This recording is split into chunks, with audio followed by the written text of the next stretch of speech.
এটাই হচ্ছে যে আপনি একটি দৈনিক পত্রিকা নিয়ে আসছেন ডেইলি ওয়াদা, তা নিয়ে আপনি ব্যস্ত আছেন জানি। এই ব্যস্ত সময়ের মধ্যে আমাদের সময় দেওয়ার জন্য আপনাকে অনেক অনেক ধন্যবাদ। Thank you. শফিক ভাই, যুক্তরাষ্ট্রের সঙ্গে যে agreement on reciprocal trade, ART চুক্তিটা হয়েছিল, যেটা স্বাক্ষর করা হয়েছিল 9 ফেব্রুয়ারি, সেই চুক্তি স্বাক্ষরের বিষয়টা কি ডক্টর মোহাম্মদ ইউনূস জানতেন? এটা তো ইয়েতে অ্যাপ্রুভ হয়েছে না, ক্যাবিনেটে তো এটা ডিসকাশন হয়েছে, তো অবশ্যই জানার তো কথা। ডক্টর মোহাম্মদ ইউনূস কি এইটা মানে ক্যাবিনেটে অ্যাপ্রুভ হলে তো নিশ্চয়ই আপনার লেখায় আমরা পড়েছি যে আপনি ক্যাবিনেটেও ডক্টর মোহাম্মদ ইউনূস চাইতেন যাতে আপনি থাকেন, কারণ আপনি প্রেস সচিব হলেও আসলে প্রতিটি ক্যাবিনেট মিটিংয়ে, তো ক্যাবিনেটে এটা অ্যাপ্রুভ হয়েছে এই চুক্তিটা। ক্যাবিনেটে এটা তো লাগবে না, আপনি যদি কোনো সিগনেচার করেন ওটা তো এপি এখানে অ্যাপ্রুভালটা করে নিতে হবে। এটাই তো ইন্টারন্যাশনাল এগ্রিমেন্ট, যে কোনো এগ্রিমেন্টই আপনি করেন না কেন, ইভেন যদি কোন দেশের সাথে খুব নর্মাল চুক্তি, যেমন ডাবল ট্যাক্সেশন চুক্তি হয়, হ্যাঁ, ওগুলো ছোটখাটো চুক্তি হলে ওইটা তো ক্যাবিনেটের অ্যাপ্রুভাল লাগে, আর যেটুকু জানি। আর এই চুক্তিটা তো যেহেতু খুবই গুরুত্বপূর্ণ আন্তর্জাতিক চুক্তি, সেটা ক্যাবিনেটে অ্যাপ্রুভ হয়েই সেখানে গেছে। জি অবশ্যই, এটা তো লাগবেই, এটাই আমার জানা। জনাব খলিলুর রহমান বলেছেন যে এইটা যেহেতু ইলেকশনের খুব কাছাকাছি সময় হয়েছে, সেহেতু বড় দুইটি পার্টির সাথে আলোচনা করা, অর্থাৎ বিএনপি এবং জামাতে ইসলামের সাথে আলোচনা করা হয়েছে চুক্তিটির বিষয়বস্তু সাইন করা এবং না করা নিয়ে। এই ব্যাপারটা কি সত্য? বড় দুই পার্টির সাথে আলোচনা করা হয়েছে? এটা উনি যেহেতু ওনার মিনিস্ট্রির, আর উনি ওনার ন্যাশনাল সিকিউরিটি অ্যাডভাইজার, এবং উনি এই ইয়েতে উনি one of the lead negotiator ছিলেন, উনি যেহেতু বলছেন অবশ্যই তাহলে সত্য। মানে ক্যাবিনেটে আলোচনা হয়েছে কিনা যে আমরা বড় দুই পার্টিকে এটার সাথে যুক্ত করব বা এইটা আমি জানি না, বাট উনি মানে এটা হয় যে আমরা যেহেতু একটা ট্রানজিশনে ছিলাম, তো আমরা ডেমোক্রেটিক, আপনি দেখেছেন যে প্রফেসর ইউনূস ইউএন সফরে গিয়েছেন, তো ওইখানে উনি ওনার যেটা সেকেন্ড ইউএন সফরে, তখন কিন্তু লিডিং তিনটা পার্টির নেতৃত্ববৃন্দকে নিয়ে গেছেন, দুইজন 6 জনকে নিয়ে গেছেন। তো সেই আলোকে যদি যারা নেগোশিয়েট করেছেন, যেহেতু আমরা we are handing over power to a democratic party, মানে এবং দেখছি যে কারা এখানে মেইন কন্টেন্ডার ফর পাওয়ার, তো সেখানে উনি বলতেই পারেন তাদের সাথে কথা বলা, বিকজ ইভেনচুয়ালি এটাকে র্যাটিফাই তো করবে তারা, মানে যারা ক্ষমতায় আসছে। এটা আপনি এখানে ক্যাবিনেটে এটা অ্যাপ্রুভ হোক আর না হোক, এটা তো র্যাটিফাই করতে হবে। এই র্যাটিফাইটা তোর জন্য তো 2 মাসের একটা বোধহয় আমার মনে হয় একটা উইন্ডো ছিল, সেটা এক্সপায়ার করেছে কিনা আই ডোন্ট নো।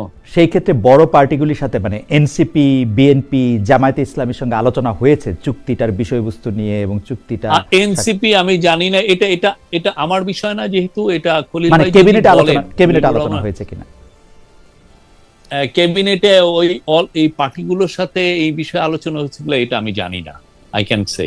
যদি ক্যাবিনেটে আলোচনা, আপনি যেহেতু ক্যাবিনেটে ছিলেন, ক্যাবিনেটে যদি আলোচনা না হয় তাহলে খলিলুর রহমান সাহেব নিশ্চয়ই এটা ডক্টর মোহাম্মদ ইউনূসের সঙ্গে আলোচনা করেছেন।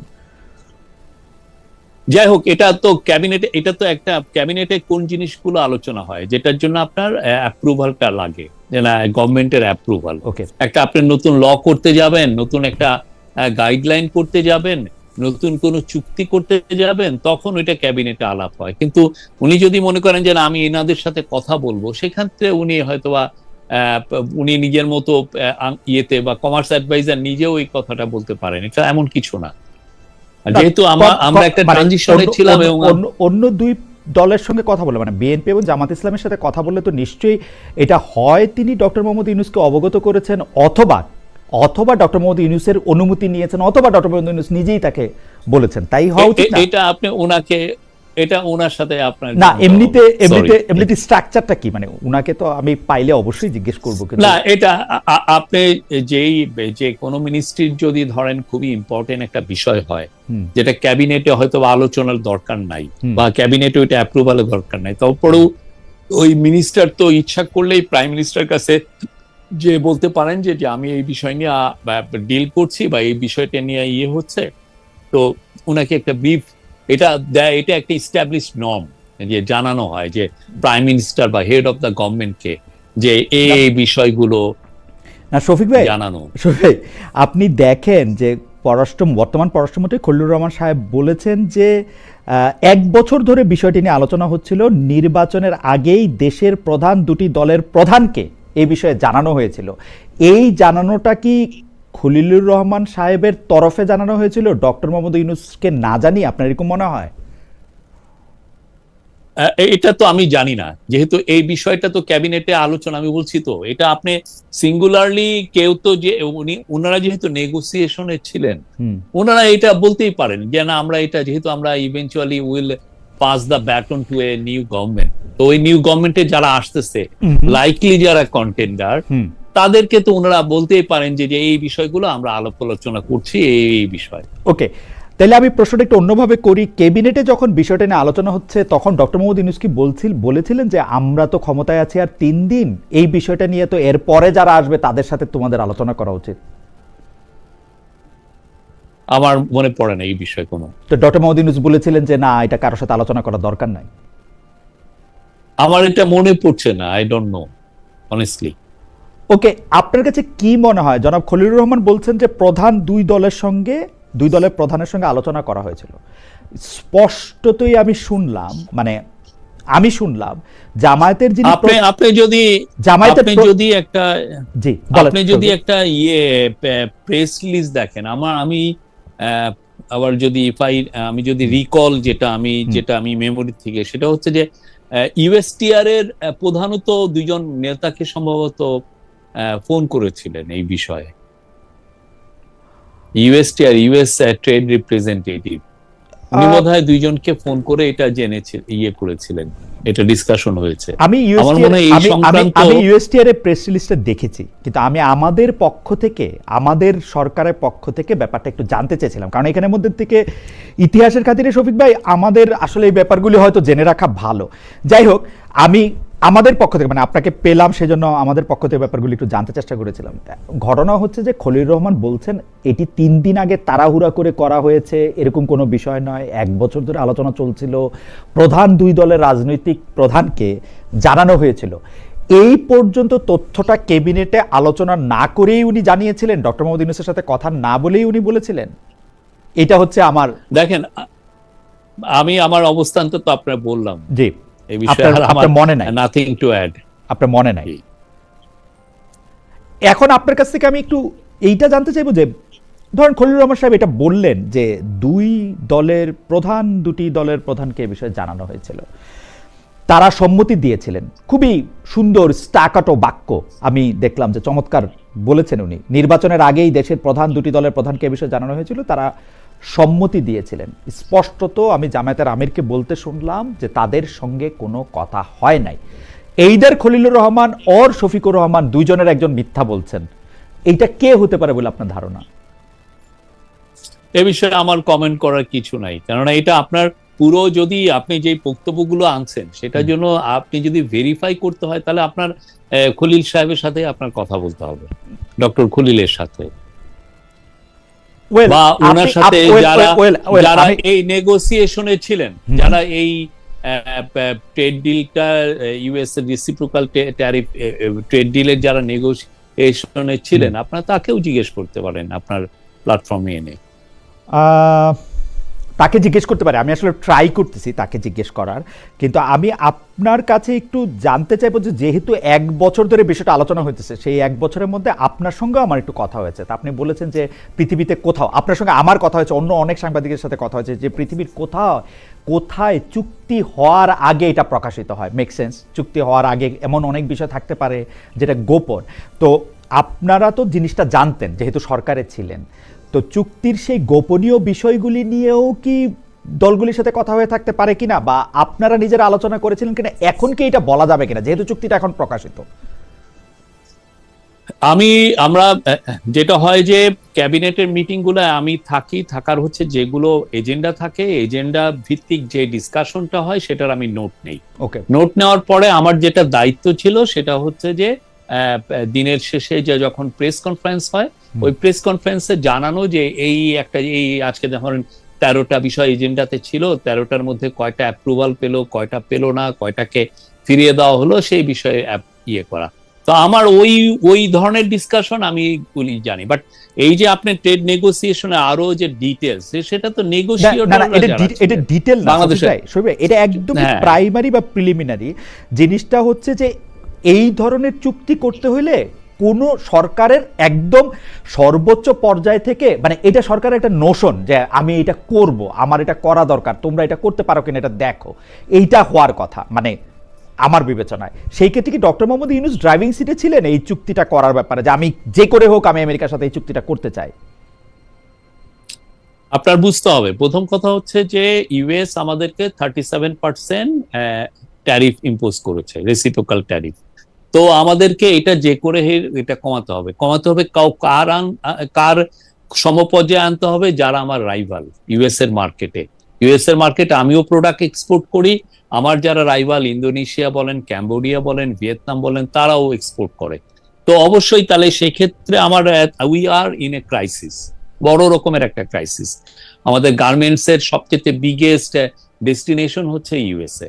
তো ওই যে 37% থেকে যে আমরা যে নিচে নামিয়ে আনবো, সেই বিষয়ে তো অবশ্যই এটা নিয়ে হওয়ার সময় তো এটা নিয়ে তো অনেক মিটিং হয়েছে, এবং এই মিটিংটা যারা ট্রেড নেগোসিয়েশন তারা তো করেছেনই, বাট তারা এসে প্রফেসর ইউনূস বা ট্রেডের এই বিষয়ে তো ওনাকে আপডেট করেছেন অবশ্যই।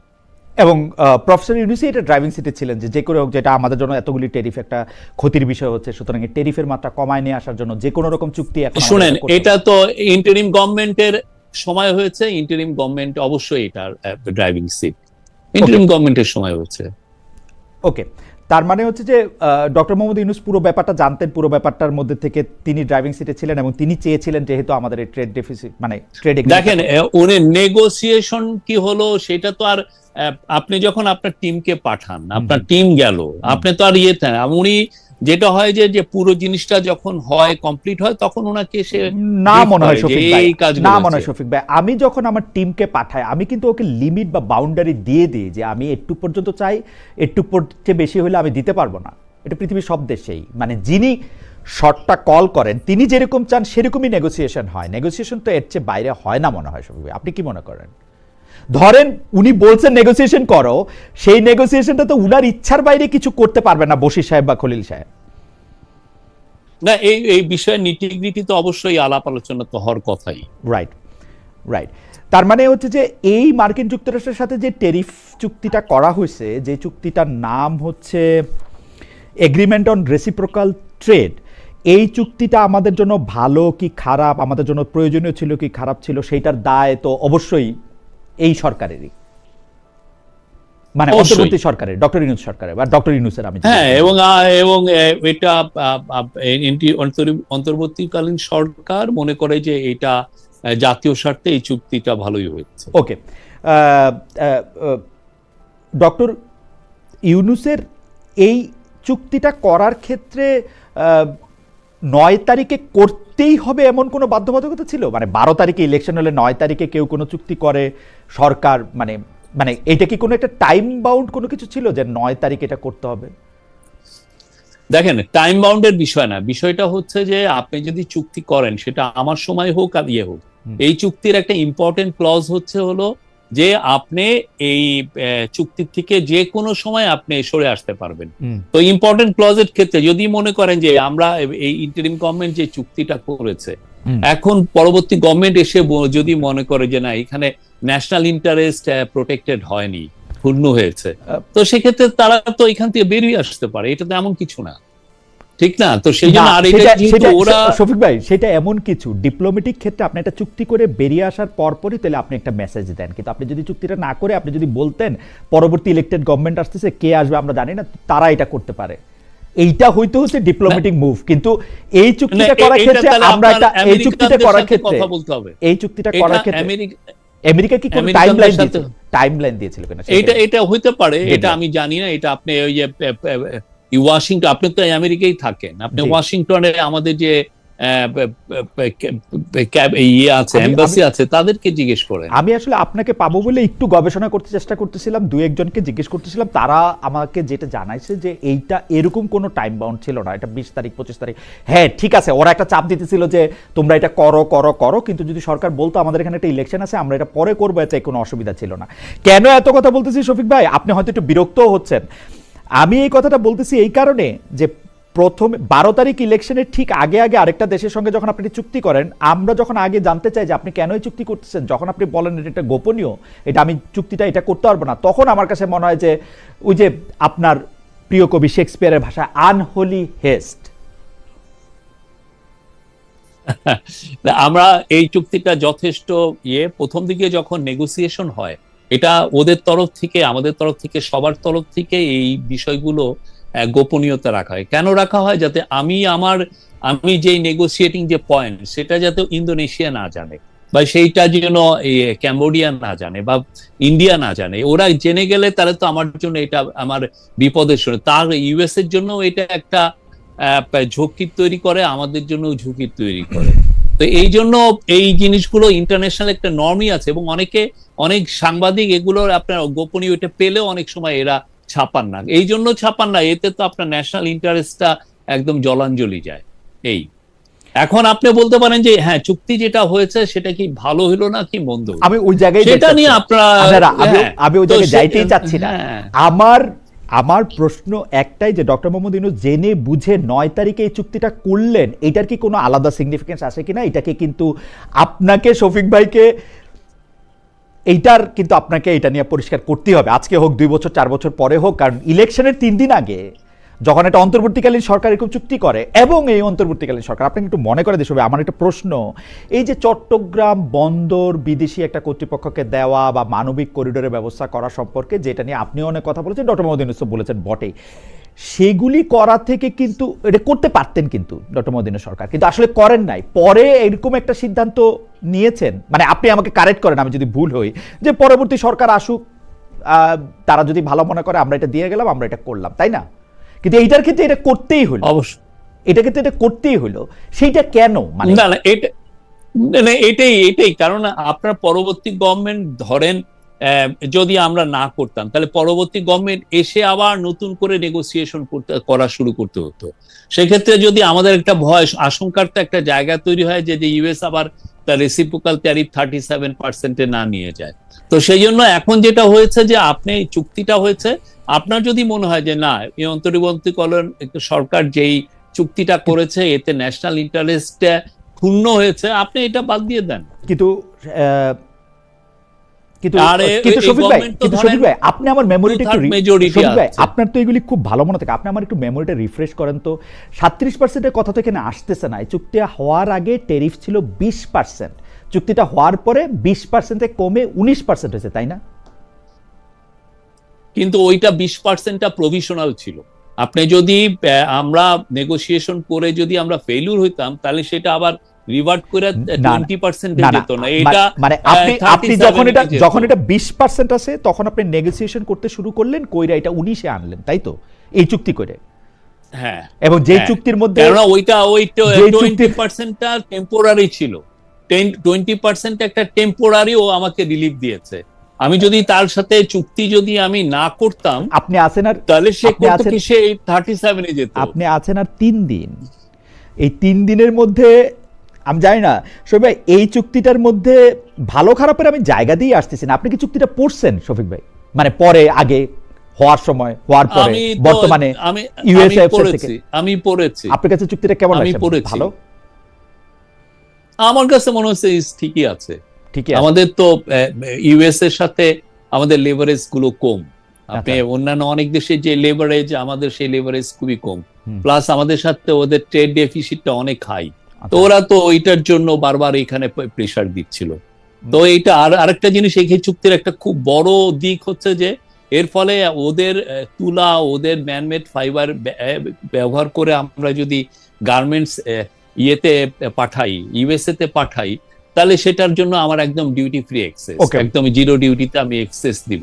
যেটা আপনি দেখবেন যে এই জিনিসটাকে হাইলাইট করে ইন্ডিয়ায় প্রচুর রিপোর্ট হয়েছে, তারা দেখতেছে যে তাদের টেক্সটাইল ইন্ডাস্ট্রি এটার কারণে ইন্ডিয়ার রিপোর্টিং এর কথা বাদ থাক, তো আপনি মনে করতেছেন যে গার্মেন্টসের পণ্য আপনি ওদের থেকে সুতা, তুলা এবং অন্যান্য জিনিস কিনে আপনি যদি ওরা করেন তাহলে আপনি ট্যারিফ ছাড়ার সুবিধাটা পাবেন। আপনি কি একটু অঙ্ক করছেন যে ট্যারিফ ছাড়ার সুবিধাটাকে আপনি যতটুকু পাবেন?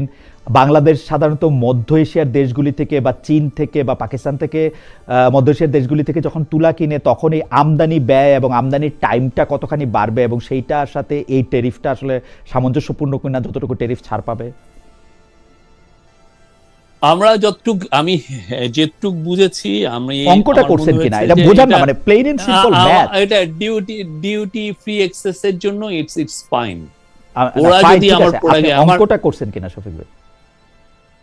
না, আমি যেটা অঙ্ক করে দেখেছি সেটা হচ্ছে যে এটা যদি আমরা ওদের তুলা, ওদের ম্যানমেড ফাইবার ব্যবহার করে আমরা যদি ওদেরকে পাঠাই, আর আমাদের যেহেতু এইখানে আমাদের অলরেডি ইনবিল্ট কিছু ক্যাপাসিটি অলরেডি তৈরি হয়ে গেছে, সেটা আমাদের জন্য to some extent it's a game changer for us, মানে আমাদের স্পেশালি গার্মেন্ট সেক্টরের জন্য। শফিক ভাই, এটা কিন্তু এন্টায়ারলি ডিফারেন্ট দুইটা প্রপঞ্চ না।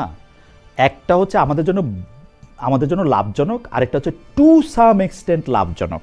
আমরা কি আসলে লাভজনক নাকি টু সাম এক্সটেন্ট লাভজনক? আমি তো মনে করি এই গার্মেন্টস এর ক্ষেত্রে এই যে প্রভিশনটা, এটা খুবই একটা ভালো প্রভিশন। আপনি একটা গার্মেন্টস সেক্টরের একজন যারা এন্টারপ্রেনার, তাদেরকে ডেকে এনে কথা বলতে। আমি ওনাদের সঙ্গে কথা বলেছি, ওনাদের সঙ্গে বসে অঙ্কটাও করেছি। আপনাকে এই অঙ্কটা নিয়ে বলবো একদিন। আজকে অনেকগুলি বিষয় নিয়ে কথা বলতে হবে, সেই জন্য এই অঙ্কটা থাক। আমার মনে হয় যে এতদিন এই অঙ্কটা আপনিও করবেন। আর হাউএভার আপনি এর মধ্যে মনে করেন যে এই যে রাসায়নিক, চিকিৎসা সরঞ্জাম, যন্ত্রপাতি, গাড়ি যন্ত্রাংশ, তথ্য যোগাযোগ প্রযুক্তি, পণ্য, গরুর মাংস, পোলট্রি, ইন্টারেস্টিং, আমরা যুক্তরাষ্ট্র থেকে পোলট্রি, গরুর মাংস এগুলি কিনবো, তাই না? বাদাম, ফল,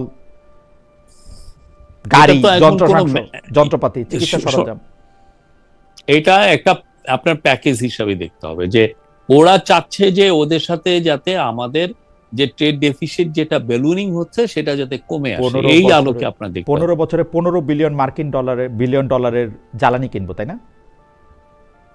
এটা এক্স্যাক্টলি ওই কথাই লেখা আছে কিনা, আপনি যদি না পারেন সেই ক্ষেত্রে কি হবে? আমার মনে হয় না যে এটা ইটস এ ব্যাড ডিল। আর এটা নিয়ে যারা কথা বলছেন, আমার মনে হয় এটা নিয়ে সত্যিকার অর্থে ইন্টারন্যাশনাল যারা ট্রেড এক্সপার্ট, যারা অন্যান্য আরো তো ইউএসএ এরকম 22টা দেশের সাথে সম্ভবত করেছে সবগুলো এগ্রিমেন্ট নিয়ে, আমার মনে হয় যে এটা বাংলাদেশে এটা যা হচ্ছে পলিটিক্যাল কথাবার্তা হচ্ছে, এটা আমাদের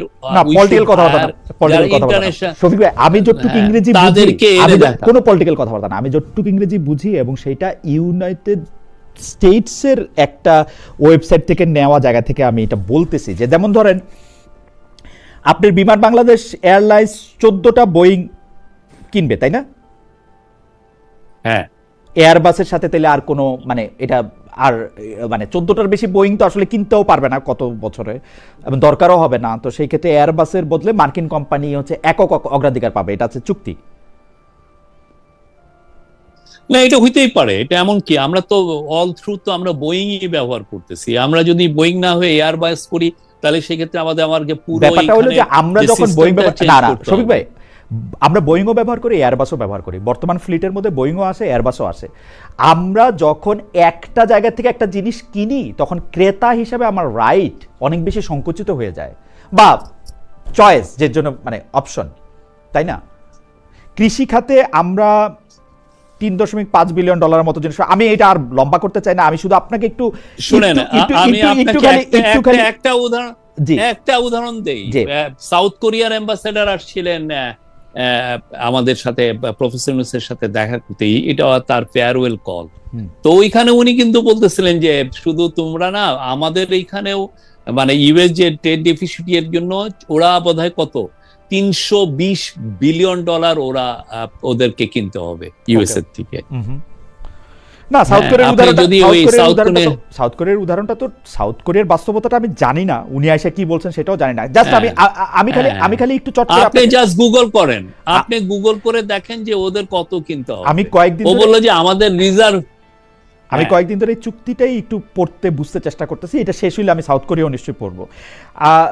এবং ওরা একটা ইনভেস্টমেন্ট চুক্তিও করেছে ইউএসএ, যার ফলে এই চুক্তির আন্ডারে ওইখানে যে ইউএসএ যে তারা কত বিলিয়ন ডলার জন্য ইনভেস্ট করতে হবে ওদের। ওকে, আমি পড়বো নিশ্চয়ই। তো আমি শুধু এইটু চলে যাই যে বাংলা চুক্তি অনুযায়ী মানে আমেরিকার দেশ না এরকম দেশ থেকে পারমাণবিক চুল্লি, জ্বালানি বা সমৃদ্ধ ইউরেনিয়াম কিনতে পারবে না যুক্তরাষ্ট্র তার স্বার্থের জন্য যদি ঝুঁকিপূর্ণ মনে করে। সীমানা ব্যবহারের মানে নন মার্কেটের ক্ষেত্রে সেগুলি বাদ দেওয়া হয়েছে, এইটা ঠিকই আছে তাই না? মানে আমরা আমেরিকা ছাড়া অন্য কারো কাছে সাথে পারমাণবিক চুল্লি, জ্বালানি সমৃদ্ধ বা ইউরেনিয়াম কেন কিনতে যাব? আমরা তো ইয়ের সাথে তো কিনছি অলরেডি, আমরা রাশিয়ার থেকে নিচ্ছি না। এই চুক্তির এটা তো আর বন্ধ দেখাচ্ছে না, এটা আর বন্ধ দেখাবে না তাই তো? আর লাস্ট এটার বন্ধ হবে না। আমার যেটা মনে হয় কি শুনেন, এইগুলো নিয়ে অনেকে যারা আমজনতার কথা না শুনে, আমার মনে হয় যে আমাদের এখানে তো বড় থিঙ্ক ট্যাঙ্ক আছে, তারা ইন্টারন্যাশনাল যারা ট্রেড এক্সপার্ট, তারা এসে এটা পুরো একটু ইনভেস্টিগেট করে দেখবে। ভাই ইনভেস্টিগেশন তো নিশ্চয়ই করবে, সবই ভাই ইনভেস্টিগেশন তো নিশ্চয়ই করবে, কিন্তু আমার প্রশ্ন এবং ওদের পরামর্শের আলোকে এই গভর্নমেন্ট ডিসিশনও নিতে পারবে আমার যে না ইন্টারন্যাশনাল ট্রেড এক্সপার্টরা এটা বলছেন। সবই ভাই আমি একটা কথা বলি যে জনতার কথা শুনে আমি আপনাকে প্রশ্নটা করতেছি না, আসলে আমি প্রশ্ন করতেছি কারণ গত 20 দিন 25 দিন 30 দিন বা ধরেন 9 তারিখে 9 ফেব্রুয়ারি এটা স্বাক্ষর হওয়ার পর থেকে আমি চেষ্টা করতেছিলাম যে এটা কেন আসলে সরকার করবে, এটা একটু বুঝে দেখি। যতটুকু বুঝতেছি না অগ্রজ হিসাবে ততটুকু আপনাকে জিজ্ঞেস করতেছি। লাস্ট, যুক্তরাষ্ট্র যদি জাতীয় নিরাপত্তা রক্ষায় সীমান্ত বা বাণিজ্যিক ব্যবস্থা নেয় তাহলে বাংলাদেশকেও তাদের সঙ্গে মিল রেখে পরিপূরক বিধিনিষেধ, মানে এরকমই তো হয় বাংলাটা, পরিপূরক বিধিনিষেধ গ্রহণ করতে হবে। Is it so? আমরা কেউ এরকম করছি না। আমরা যদি আজকে যদি ইউএস বলে যে ইরানের তেল তুমি আনতে পারবো না, আমরা কি আনতে পারতেছি? আপনি পারতেছেন? ইউএস যদি বলে রাশিয়ার গম তুমি আনতে পারবা না, আমি পারবো? এটা ইন্ডিয়া পারবে? আমি তো এই চুক্তি মানে এই চুক্তি হওয়ার আগেও পারতাম না, এই চুক্তি হওয়ার আগেও পারতাম না, তাহলে এই চুক্তি হওয়ার পরেও পারবো না। এটা US is such a big market, মানে ওরা ওই মার্কেটের বাস্তবতায় ওরা যা কিছু ওইটার মার্কেটের বাস্তব আপনি শুনেন, আপনার তো বাস্তবতা মানতে হবে। ওকে, বাস্তবতা এটা ইউএস, আমি তো আমার চেয়ে ইয়ের economy at least 10 Times bigger, 10 Times না 8 টাইমস বিগার ইন্ডিয়ার। সে ওয়ার্ল্ডের মোস্ট পপুলাস নেশন, সেই তো দেখেন না, তার সাথে যে ইয়ে হচ্ছে সেটা দেখেন না। মানে আমি একটু বোঝার জন্য যে মানে আমরা এই চুক্তিটা না করলেও ওর কথা শুনেই তো আমাদের চলতে হইতো তাই না? আমরা এই চুক্তি না করলে আমাদের পুরো পণ্য ওদের ওইখানে যাইতে 37% আমার ট্যারিফ দিতে হতো, এটা হলো মূল কথা। আমার মনে হয় শফিক ভাই আমরা যে জায়গায় দাঁড়াইছিলাম আমরা আসলে 20-এ দাঁড়াইছিলাম, 37-এর গল্পটা একটা আলাদা গল্প। না 20-টা এবং তারপরে হচ্ছে যে ট্যারিফ নিয়ে আপনি এখানে বুঝতে ভুল করেছেন। না আমি বুঝতে ভুল করি নাই, আমি বুঝতে ভুল করি নাই। কেন ভুল করি নাই? এরপরে যে বাড়তি ট্যারিফটা সেটা আবার সুপ্রিম কোর্টও বাতিল হয়েছে, কারণ বাংলাদেশের ট্যারিফ দেওয়া, বাংলাদেশের সাথে ইউএস কম দামে কাপড় সেলাই নিয়ে সেটা কিন্তু বাংলাদেশের জন্য পুরোপুরি শুধু দান ছত্র খুলে বসা না, ওরও লাভ আছে, ওর কাপড় চোপড়েরও হিসাব আছে, ওরও লবিং আছে যে ও কয় টাকা দিয়ে বেচতে পারবে বাংলাদেশ থেকে 37% ট্যারিফ দিলে, এটা ওরও হিসাব আছে। কিন্তু মানে এত সহজ না শফিক। শুনেন, এই চুক্তিটা তো বাংলাদেশের একার সাথে করে না, অনেকগুলো দেশের সাথে আর করে না। এই চুক্তিটা বাংলাদেশের সাথে চুক্তি, এই চুক্তিটা বাংলাদেশের সাথে চুক্তি। এই জন্যই আমি বললাম আপনি একটা ইন্টারন্যাশনাল ট্রেড এক্সপার্টকে নিয়ে আসেন যে অন্যান্য চুক্তিগুলো শুনেন, অন্যান্য চুক্তিও সে দেখেছে, দেখার পরে আপনি এই আলাপটা তুলেন যে শুধু বাংলাদেশের। এটা তো আপনার ওয়ে অফ টেলিং মি যে ইউ আর নট সামওয়ান যার সাথে আমি এটা নিয়ে কথা বলবো, তাই তো? কিন্তু আমি আপনার কথা দিতেছি, আমি আপনার কথা দিতেছি এই চুক্তিটার পাশাপাশি মালয়েশিয়ার সাথে যেটা চুক্তি করছে এইটাও আমার একটু দেখার সুযোগ হয়েছিল, ইন্টারন্যাশনাল চুক্তিগুলি কিভাবে হয় এবং হওয়ার পরিপ্রেক্ষিত কিভাবে তৈরি হয় সেইটাও আমার একটু দেখার সুযোগ হয়েছে, এবং এটা আমার কাছে খুবই অবাক করছে শফিক ভাই। যাই হোক, আমার অজ্ঞতা ক্ষমা করবেন, আমি পরবর্তী প্রসঙ্গে যাই। মালয়েশিয়ার বিষয়ে একটা জিনিস আপনাকে বলি, মালয়েশিয়ায় ইউএস কোম্পানিগুলো বোধহয় $200-300 বিলিয়ন তার ইনভেস্টমেন্টই আছে। তারা মালয়েশিয়ায় একটা বিগ একটা যে সেমিকন্ডাক্টর মানে চিপের যে ইন্ডাস্ট্রির সবচেয়ে বিগেস্ট ইনভেস্টর হচ্ছে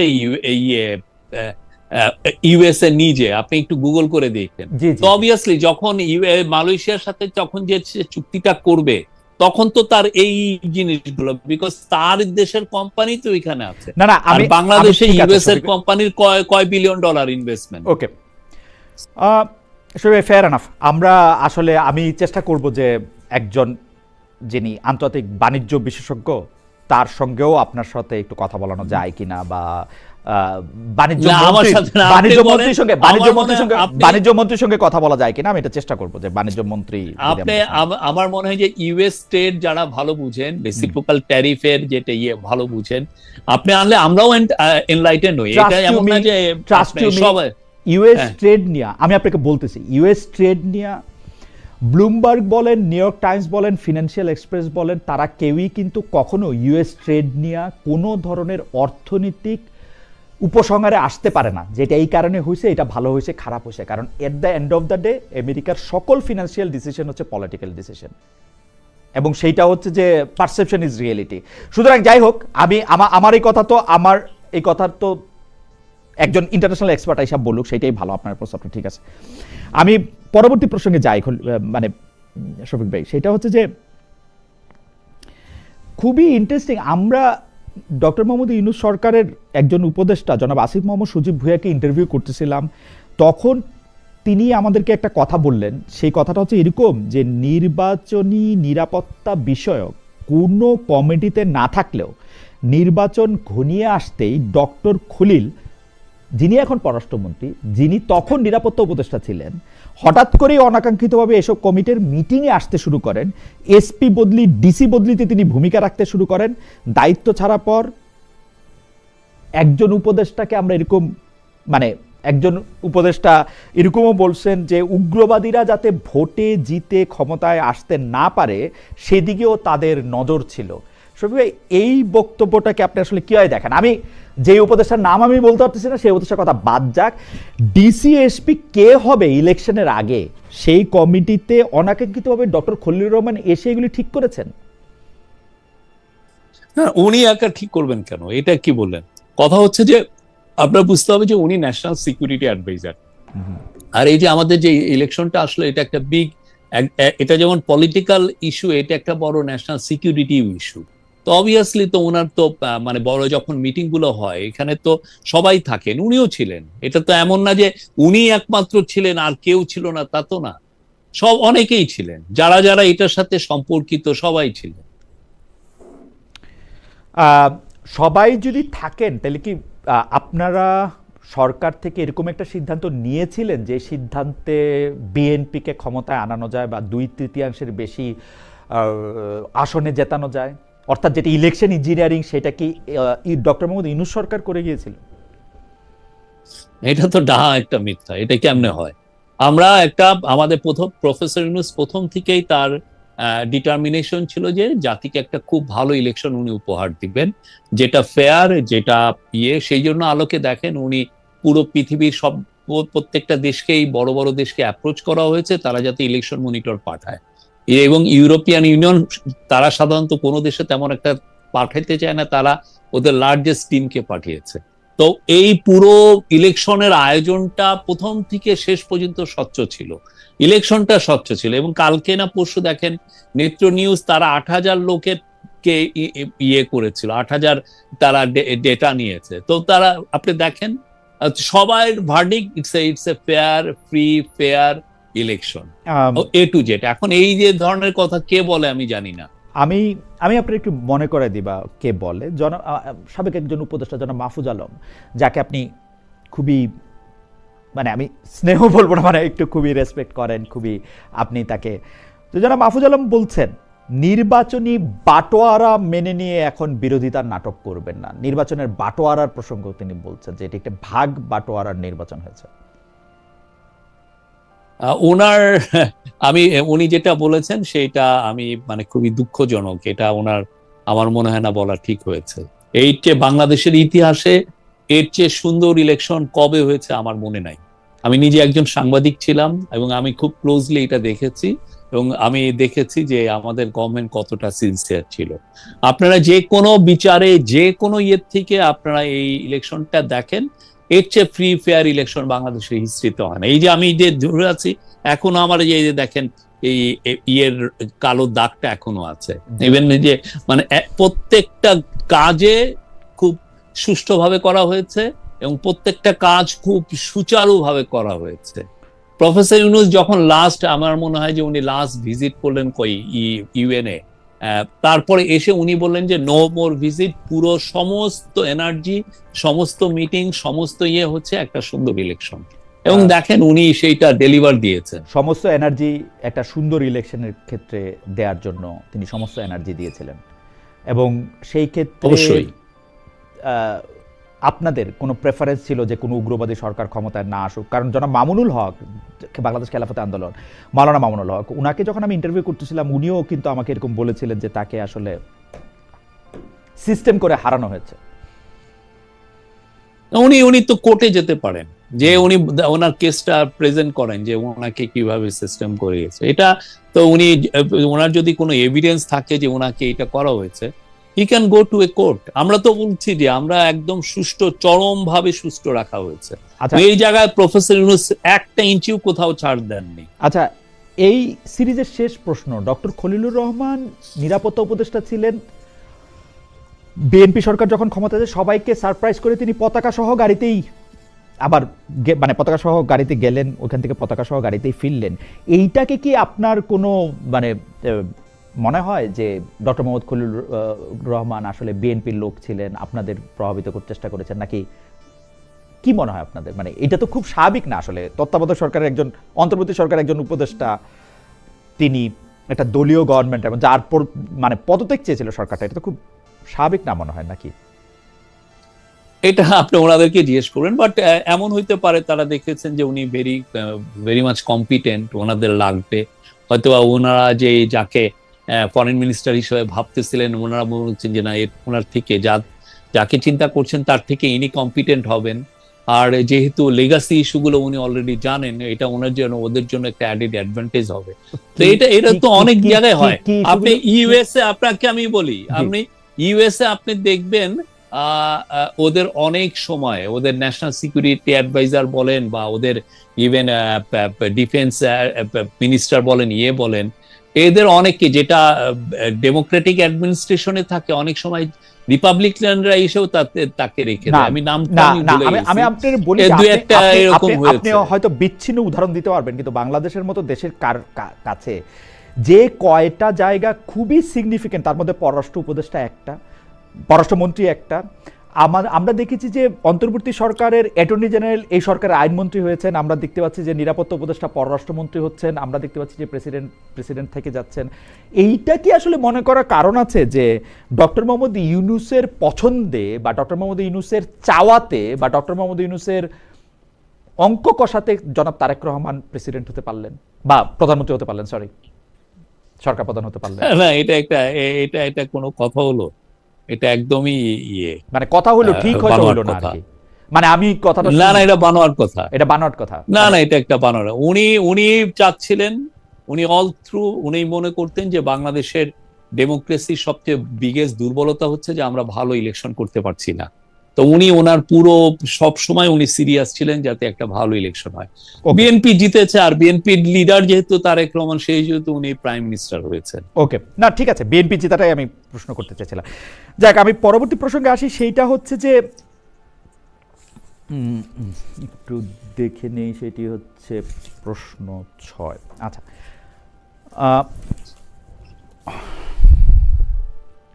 প্রশ্নটা হচ্ছে যে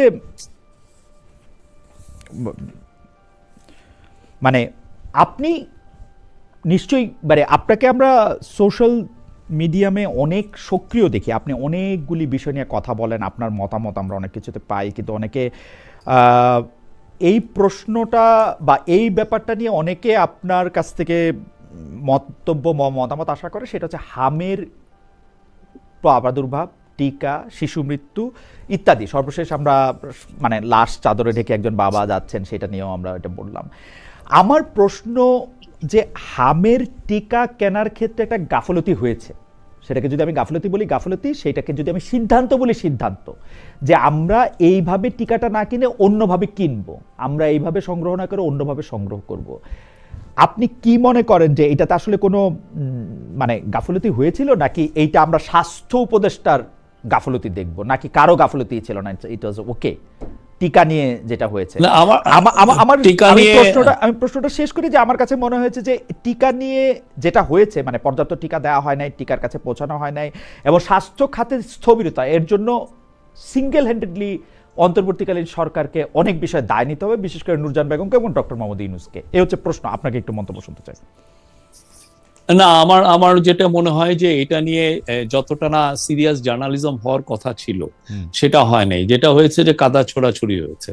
আমি মনে করি যে ইন্টারিম গভর্নমেন্ট যা কাজ করেছে সেটা আপনার খুবই ট্রান্সপারেন্ট ছিল। এই যে আপনার ওনারা কবে টিকার জন্য চিঠি লিখেছেন গাভির কাছে, কবে ইউনিসেফকে বলেছেন, সবই তো আছে। এটা ওই গাভিকেও আপনি নিজেও জিজ্ঞেস করতে পারেন, ইউনিসেফকে জিজ্ঞেস করতে পারলেন কবে টিকার প্রথম চালান এসছে, তারা কিভাবে টিকা দিলেন। আমি সরাসরি প্রশ্ন করি, আমি এইটা নিয়েও গত কয়েকদিন ধরে পড়তেছিলাম, আমি সরাসরি প্রশ্ন করি, যে জার্গন বলে তো লাভ নাই, সরাসরি প্রশ্ন করি, টিকা যেভাবে আসতেছিল আওয়ামী লীগ সরকার চলে যাওয়ার পরে তত্ত্বাবধায়ক সরকারের সময় একইভাবে টিকার মজুদ আসছে, সব ধরনের টিকার, হামের টিকা সহ, কেনা হয়েছে একই টিকার বিষয়ে? টিকার পুরো বিষয়টা আমি আপনাকে বলতে পারি, আপনি সাইদুর রহমান সাহেবের সাথে কথা বলতে পারেন, উনি আমাদের সময় প্রতিমন্ত্রী পর্যায়ে ছিলেন, উনি আপনাকে আরো ডিটেলস উনি বলতে পারবেন। আমি যেটা জানি যে উনারা আমি যখন কথা বলেছি ওনারা বলেছেন যে উনারা এমন কোনো গাফিলতি করেন নাই। এমন কোনো অল্প গাফিলতি কি করেছেন না, একদম ঠিকই করেছেন, মানে উনার কথা না, মানে ওনারা বলে বলছেন যেটা করা হয়েছে, যেটা যেই কাজগুলো করার দরকার সেই কাজগুলো ওনারা করেছেন, এটা ওনারা 100%। আপনার যদি জানতে চান আপনি ওনার সাথে কথা বলতে পারেন। সাইদুর রহমান উনি পিজি এই যে মেডিকেল যে ইউনিভার্সিটির উনি ভিসি ছিলেন, ঠিক না? উনি তো এই ইম্পর্টেন্স গুলো জানেন, ইপিআই এর ক্যাম্পেইন, ইপিআই এটা করা, এটা তো উনি জানেন। শফিক ভাই, তো ওনাকে ডাকতেই পারেন। রাইট শফিক ভাই, মানে ঘটনা হইতেছে যে আজকে থেকে না তো 30। প্রিয় দর্শক, আসসালামু আলাইকুম। শুরুতেই আপনাদেরকে ছোট্ট একটি অনুরোধ করব, আমাদের এই ইউটিউব চ্যানেলটিকে যদি সাবস্ক্রাইব না করে থাকেন এখনই একটি সাবস্ক্রাইব করুন। প্রিয় দর্শক, আজকের ভিডিওতে খালেদ মহিউদ্দিন সাহেব আলোচনা করেছেন বিভিন্ন বিষয়ের উপর। তেল সংকট, গ্যাস সংকট, বাংলাদেশের বর্তমানে লোডশেডিং হচ্ছে বারবার, গ্রামের দিকেই তো কারেন্টই থাকছে না। তো সেই সকল বিষয় নিয়ে কিন্তু আজকের এই ভিডিওতে আলোচনা করেছেন। প্রিয় দর্শক, খালেদ মহিউদ্দিন প্রশ্ন করলেন, যেহেতু ইরান থেকে হরমুজ প্রণালী বন্ধ করে দিয়েছেন এবং সেখান থেকে সকল তেলবাহী জাহাজ যেতে দিচ্ছে না, তাদের আসলে যাদেরকে পছন্দ হচ্ছে তাদেরকে যেতে দিচ্ছে, কিন্তু যাদেরকে তাদের পছন্দ হচ্ছে না তাদেরকে যেতে দিচ্ছে না। তো সেই বিষয়টিকে যখন তুলে ধরা হলো এবং প্রশ্নটি করলেন যে এখানে বিএনপির আসলে দোষ কি, যেহেতু তারা তেল নিতে দিচ্ছে না হরমুজ প্রণালী থেকে, সেই কারণেই তো তেলে তো সংকট কিংবা লোডশেডিং হচ্ছে বারবার। তারপরে যেই উত্তরটি আসলে উপদেষ্টা শফিক দিলেন সেটি আসলে খুবই শোচনীয়, খুবই ভাবনীয়। এবং এনসিপি সম্পর্কে কিন্তু খালেদ মহিউদ্দিন প্রশ্ন করেছেন যে আসলে এনসিপি বাংলাদেশের মাঠে, এই রাজনীতির মাঠে টিকে থাকতে পারবেন কিনা, কারণ বহু দল বাংলাদেশে এরকম তৈরি হয়েছে, কিন্তু তারা খুব তাড়াতাড়ি তলিয়ে গিয়েছেন। তো তারই ধারাবাহিকতা কিংবা তারই পরিপ্রেক্ষিতে হয়তো বা খালেদ মহিউদ্দিন সাহেব জিজ্ঞেস করেছেন যে এনসিপিকে আসলে শেষ পর্যন্ত টিকে থাকতে পারবেন কিনা, কিন্তু শফিক সাহেব বলেন যে এনসিপি টিকে থাকতে পারবে, কোনো সমস্যা নেই। প্রিয় দর্শক, আপনি এই শেষ পর্যন্ত ভিডিওটি দেখছেন, সেজন্য আপনাকে আরও একবার ধন্যবাদ জানাই। আবারও একটি ছোট্ট অনুরোধ করব, আমাদের এই ইউটিউব চ্যানেলটিকে যদি সাবস্ক্রাইব না করে থাকেন এখনই একটি সাবস্ক্রাইব করে দিন। এবং খালেদ মহিউদ্দিন সাহেব সম্পর্কে আসলে বলে শেষ করা যাবে না, কারণ খালেদ মহিউদ্দিন যেরকম ভিডিও বানায়, যেরকম নিউজ অনেক গভীর থেকে নিউজ কালেক্ট করে এনে তারপর সেই নিউজটিকে যখন খালেদ মহিউদ্দিন সাহেব আসলে মানুষের সামনে তুলে ধরার চেষ্টা করে, সেটি মানুষ দেখে এবং অনেক পছন্দ করে, প্রচুর পরিমাণ পছন্দ করে। আপনি যদি খালেদ মহিউদ্দিন সাহেবকে পছন্দ করে থাকেন তাহলে অবশ্যই একটি সাবস্ক্রাইব করে দিন। আমাদের এই চ্যানেলটিতে সবসময় খালেদ মহিউদ্দিন সাহেবের ভিডিও আপলোড হয়, এবং আপনারা যদি চান তাহলে আরও বেশি বেশি আপলোড করব। আপনারা অবশ্যই কমেন্ট বক্সে জানাবেন। প্রিয় দর্শক, আজকের এই ভিডিওটি দেখার পর আপনার অনুভূতি কী আসলে সেটি অবশ্যই কমেন্ট বক্সে জানাবেন। আপনার মূল্যবান মতামত যদি জানান তাহলে আপনার মূল্যবান মতামত আরেকজন এসে পড়বে, সে কিন্তু জানতে পারবে এবং সে কিন্তু বুঝতে পারবে। আশা করি আপনারা বুঝতে পেরেছেন। যাই হোক প্রিয় দর্শক, আজকের মতো এখানেই শেষ করলাম। আবার দেখা হবে নতুন কোনো ভিডিওতে। সেই পর্যন্ত ভালো থাকবেন, সুস্থ থাকবেন। যারা এখনও চ্যানেলটিকে সাবস্ক্রাইব করেননি একটি সাবস্ক্রাইব করে দেবেন। আল্লাহ হাফেজ।